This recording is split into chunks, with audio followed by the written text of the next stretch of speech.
President Trump wants to destroy the Johnson Amendment. What is the Johnson Amendment, you might ask?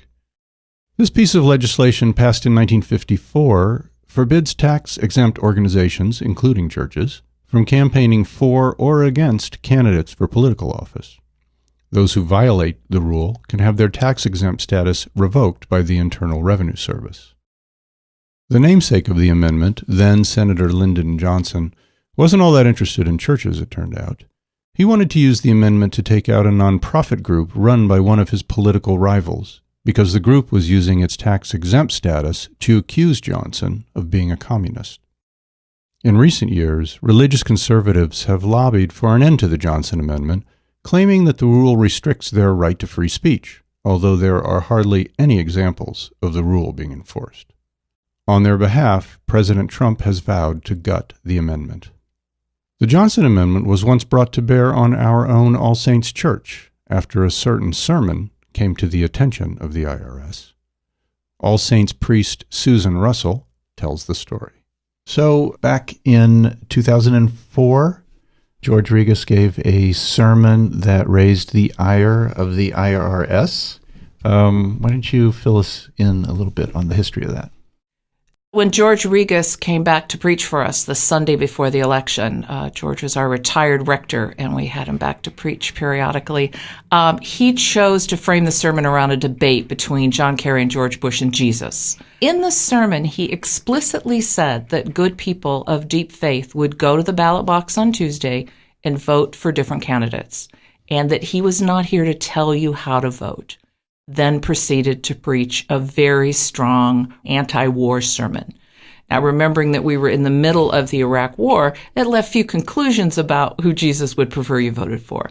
But it was a specifically articulated nonpartisan sermon. He was preaching about the values of peace and justice, which are core to the values of All Saints Church. And was there any expectation that there would be fallout from this sermon? It was such a paradigmatically normal sermon for All Saints Church that we left Sunday sort of fired up, and I think most of us filed it away until we got the paperwork from the IRS months later. Their accusation was that we had crossed the line on the Johnson Amendment because it was a partisan advocacy sermon happening within the election cycle. Had there ever been a case like this previously?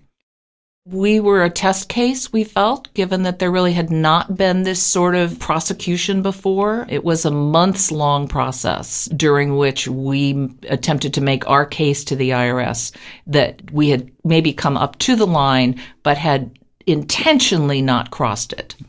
It was an expensive process, but it was also an opportunity. We drew the attention of the nation to a church that was willing to speak out about its values. We were called to preach peace in season and out of season, and that included the election season. It challenged us to live out our values in that moment. Are we willing to both make our case and pay the cost of discipleship? And at the end of the day, I think it was what we were called to do in that moment.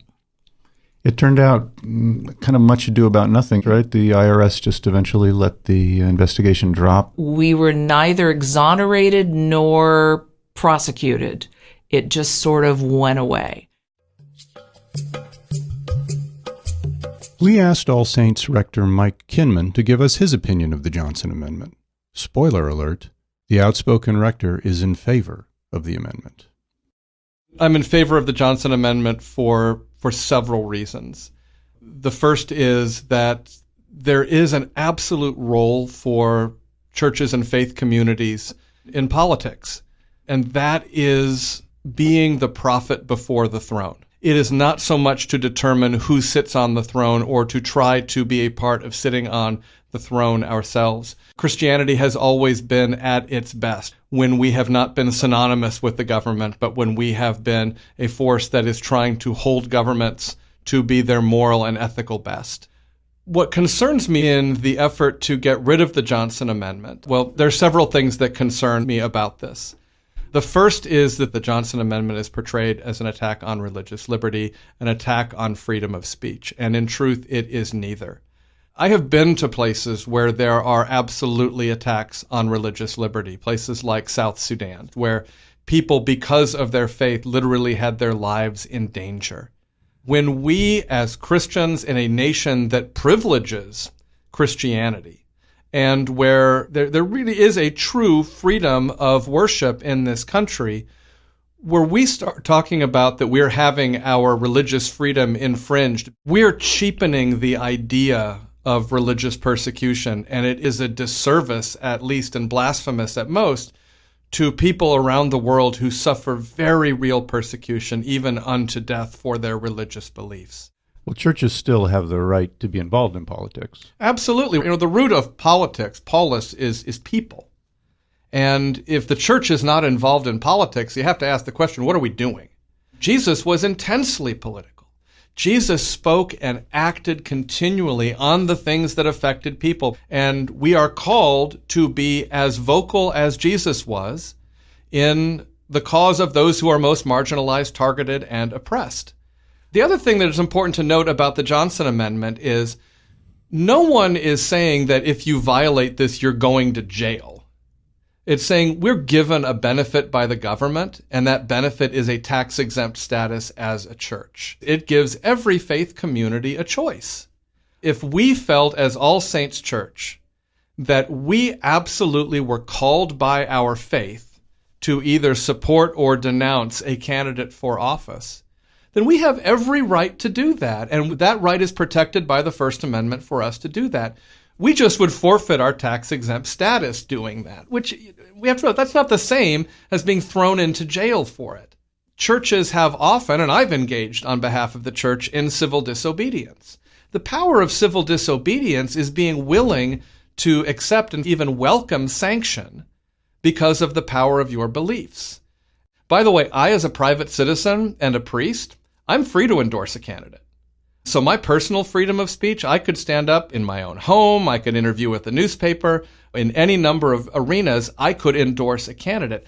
I just can't do it using the pulpit and the resources of All Saints Church or another church. So one of the things that President Trump and others like to talk about is, well, the First Amendment rights of clergy are being restricted. No, my First Amendment rights are not being restricted. I can say whatever I want, and usually do.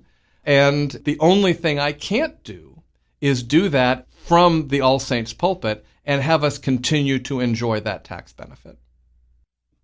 Now, there's some worry as churches become engaged politically that contributions to churches may end up being kind of a loophole in campaign financing.